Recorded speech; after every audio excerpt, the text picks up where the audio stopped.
এমনই একদিন সিন্দাবাদ বসরাহর বন্দর থেকে তার আরো কয়েকজন সওদাগর বন্ধু সহ বিরাট জাহাজে চেপে পাড়ি দিল আরো একটি সমুদ্র যাত্রায় বাণিজ্য করবার উদ্দেশ্যে।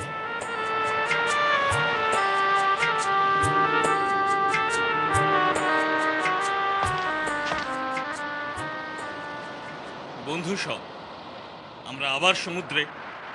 আশা করি এবার আমরা বাগদাদের যেসব দামি বাহারি জিনিস নিয়ে রওনা হয়েছি তার সবকিছুই বিদেশের বাজারে বিক্রি করতে পারবো, ভালো দামও পাবো।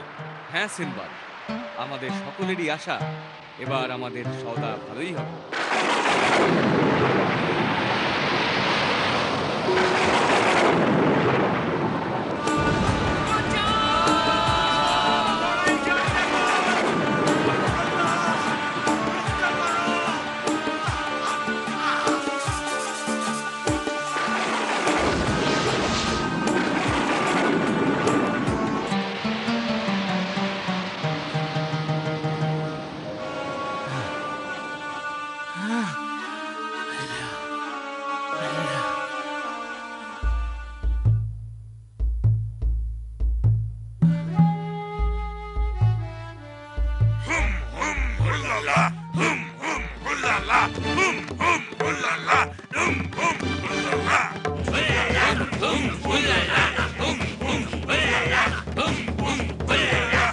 শুধু সকাল হলেই জঙ্গলিগুলো আমাদের নিয়ে যাবে সমুদ্রে।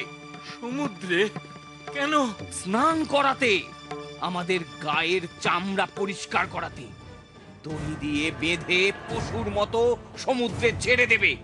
তারপর তারপর হঠাৎই মারবে হ্যাচকা টান, তোমাকে উঠিয়ে নেবে। এমন করার মানে কি? জঙ্গলিগুলোর যেন নোংরা মাংস খেতে না হয়, তাই আমাদের পরিষ্কার করে।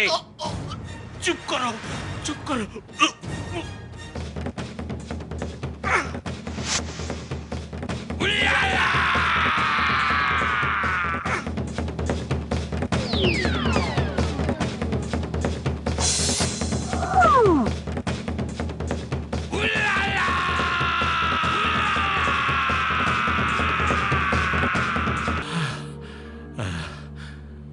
আল্লাহ, কোন পাপে তুমি আমাকে এত শাস্তি দিচ্ছ?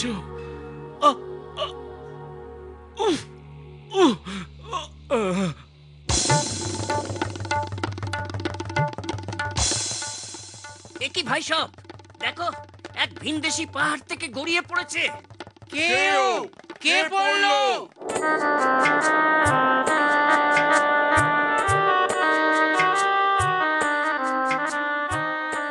আল্লাহ সত্যি মেহেরবান যে আজ তুমি আমাদের কাছে। জানি না আল্লাহর কি মর্জি, জানি না আমার বন্ধুরা কোথায়, আদৌ তারা বেঁচে আছে কিনা। এসব কথা এখন আর নাই বা ভাবলে, বোধ করি অনেকদিন তোমার ভালো করে নাওয়া খাওয়া হয়নি।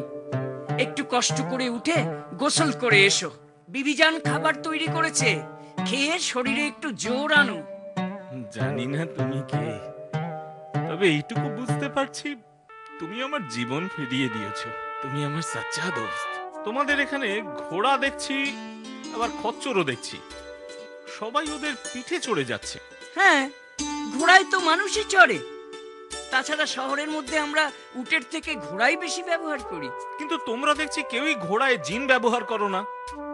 জিন? হ্যাঁ। সেটা আবার কি? এমন জিনিসের নামই এই প্রথম শুনলাম। চোখে দেখবার তো কোনো সুযোগই হয়নি। জিন হলো এমন এক বস্তু যা ঘোড়ার পিঠে চাপিয়ে বসলে বেশ আরাম পাওয়া যায়। আরামদায়ক বসবার জায়গা? হ্যাঁ। তাও আবার ঘোড়ার পিঠে? হ্যাঁ গো দোস্ত। তাজ্জব, সত্যি তাজ্জব জিনিস। জিন ঘোড়ার পিঠে সওয়ারিদের জন্য? তাজ্জব, ভারী তাজ্জব। হ্যাঁ সুলতান, আপনি যদি হুকুম দেন তাহলে আপনার জন্য আমি তৈরি করে দিতে পারি। বাহ বাহ বাহ বাহ, খুব ভালো প্রস্তাব। তাহলে আমি হুকুম করছি, আমার জন্য জিন তৈরি করে আনো।